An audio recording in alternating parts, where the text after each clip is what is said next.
Kaixo, Berrikuntzaren Euskal Agentzian Eguberrietako zorion mezuan prestau behar dugu. Lagunduko didazu?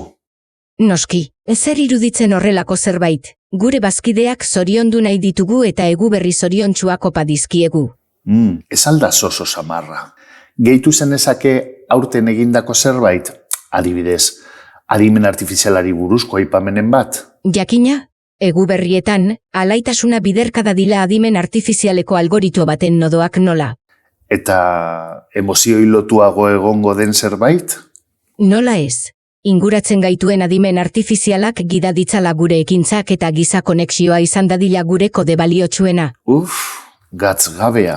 Ezer naizela esan didazu. Gatzgabea esan dut. Gatzik gabea. Hori da eskatu didazuna? Begira, utzazu. Agian hobe izango dugu innobazken bertan prestatzea.